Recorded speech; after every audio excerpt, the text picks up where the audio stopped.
la Productora Nacional de Semillas, se hizo crecer muchísimo. Entonces, Pronace pasó de ser una pequeña agencia estatal a ser una gran empresa productora de semillas.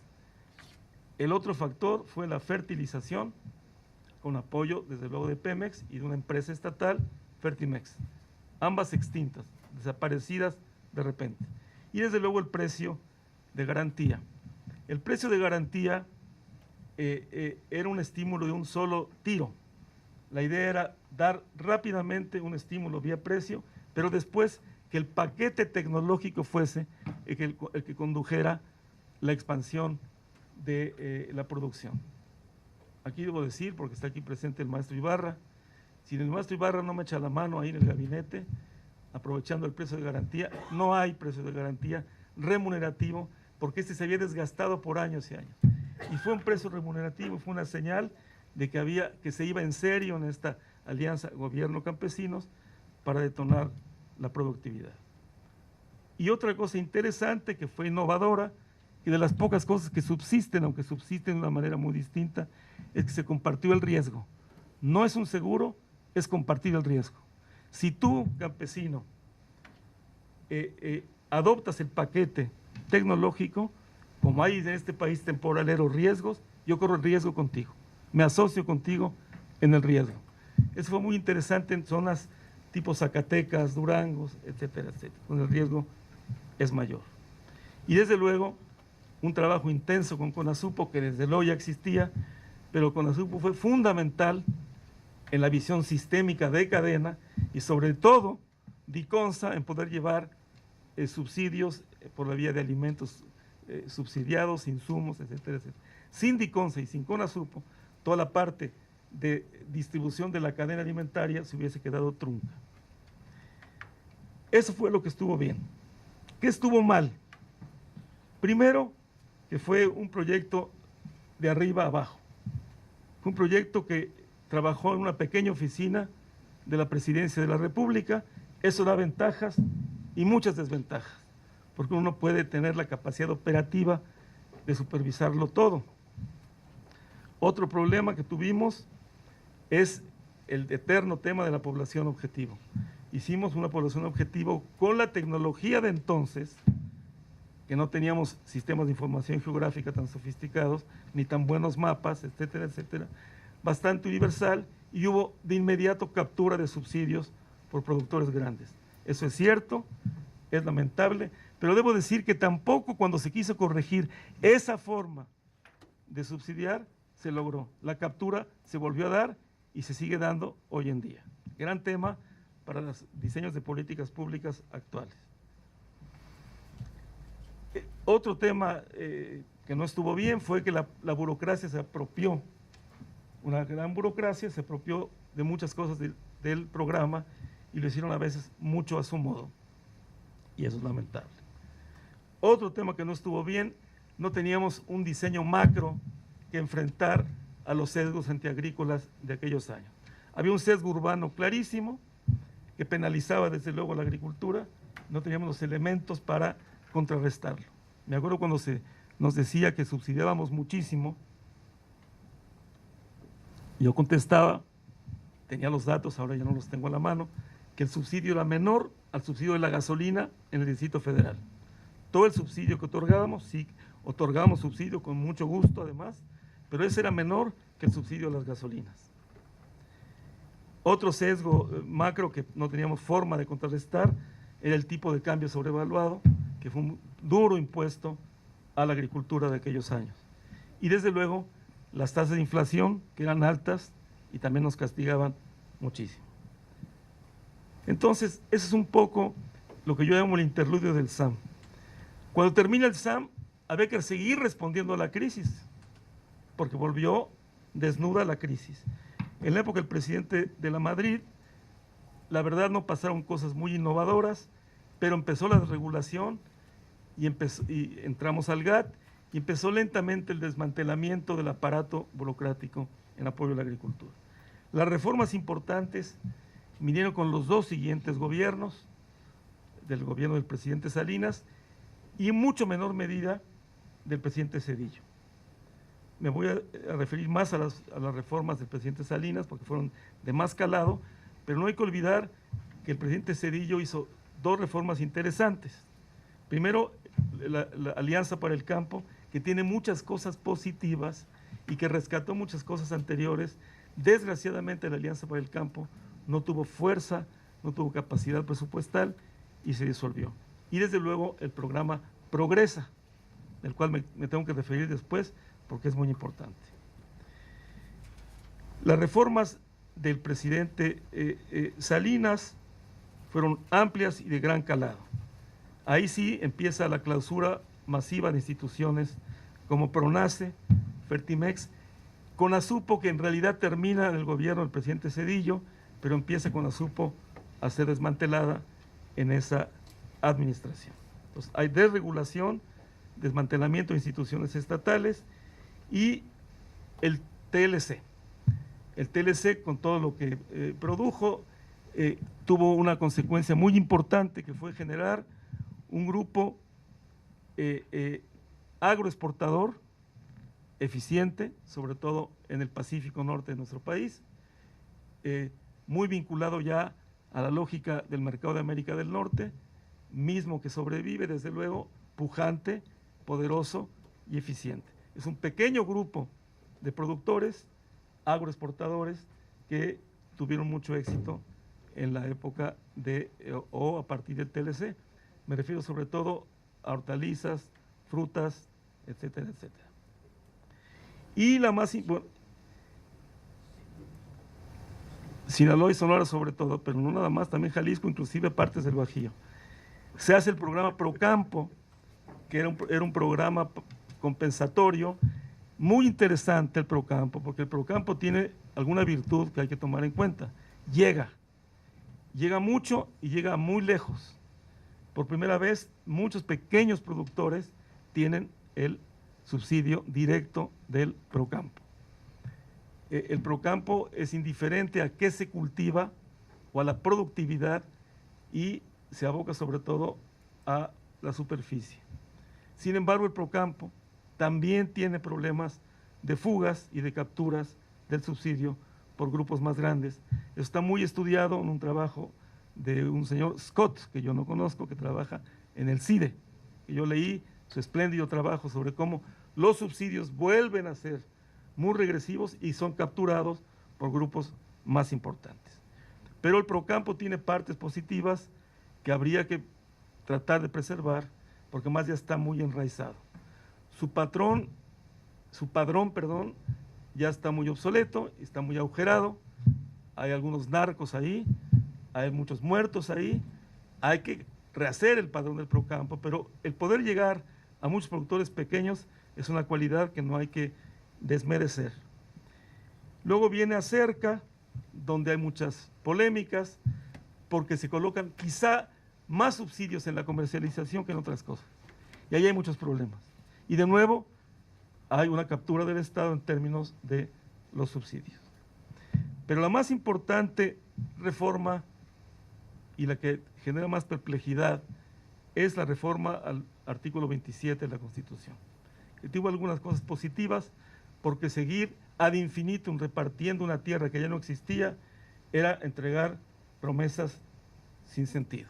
A mí me tocó ir a entregar promesas y es muy doloroso ver cómo le entregaban a un campesino un derecho a salvo de qué, quién sabe, pero cuando haya tierra, hipotéticamente, tendrás tu tierra porque soy un presidente agrarista, yo también.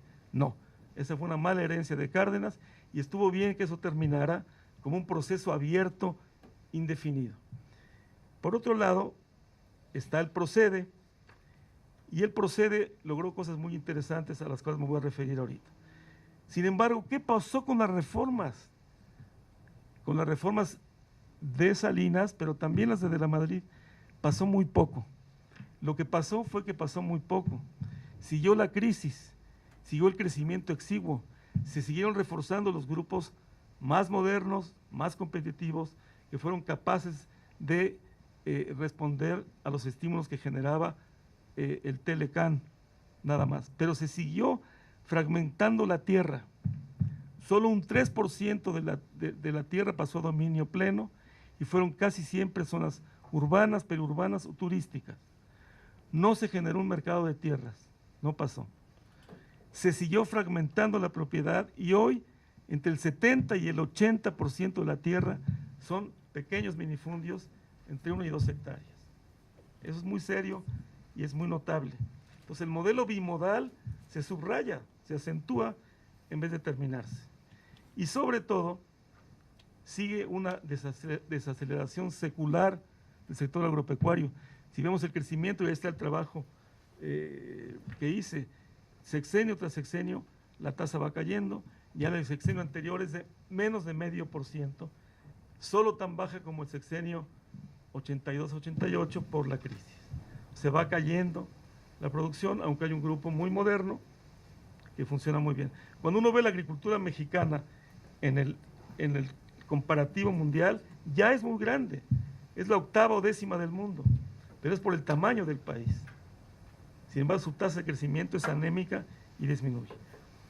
¿Qué pasó con el Procede? Y aquí creo que quien le atinó es mi buena amiga Kirsten Appendini. Kirsten dice que no se generó un mercado de tierras, para bien o para mal, porque el campesino con el Procede dijo, ahora sí tengo tierra y tengo un activo que es mío, y no me lo quitan porque es mi seguridad alimentaria. Con esto como yo y comen los chilpayates. Y si se va mi marido del otro lado, no importa, aquí tengo el derecho de propiedad. Es la tesis de Kirsten y creo que es absolutamente correcta. Hay otra tesis que no es tan afortunada, o por lo menos para mí es bastante negativa, es que le dejaron demasiado poder a la superestructura ejidal, al comisariado y a la asamblea, y a menudo eso es caciquismo. Entonces, en realidad, cuando tú quieres dominio pleno, pues tienes dominio pleno sujeto a la asamblea, ergo sujeto al comisario ejidal y lo que nosotros ya sabemos. Pero en resumidas cuentas, no pasó nada importante, no disminuyó sensiblemente la pobreza en el campo, y aquí hay una conclusión que quiero compartir con ustedes, porque me parece muy interesante. Los programas sociales mexicanos, que han sido muy encomiados en el mundo, sobre todo el Progresa, que tiene cosas absolutamente muy interesantes, son condición necesaria, pero no suficiente para salir de la pobreza. Creo que ese es un tema que importa que discutamos todos. Yo sería el último en decir que quitáramos el Progresa o programas de ese tipo, pero evidentemente no son condición suficiente. Y tienen problemas también, convierten a los campesinos en especie de asalariados del Estado. No hay nada que supla, y eso está muy documentado, y es bastante obvio, programas productivos, que además generan esperanza, trabajo, estar ahí, no estar esperando el cheque. Por un lado, que me cayó el cheque de Procampo, por otro lado me cayó el de Progresa, el de 65 y más, y ahí la vamos llevando. Eso no. Entonces yo creo que es una conclusión importante. Esto sería la primera parte, la parte de oferta, la parte del estudio histórico que ya concluí casi toda. Ahora, ¿qué vendría? ¿Qué vendría o qué viene en lo que tengo que seguir trabajando? Primero, poner en el centro la seguridad alimentaria. Integrar la ecuación. Vimos la parte productiva, la parte de oferta, ahora la parte de demanda, la parte de consumo, etcétera, etcétera. De hecho, en muchos lados ya la política agrícola se llama política alimentaria en realidad, porque tiene que resolver o entender la ecuación completa.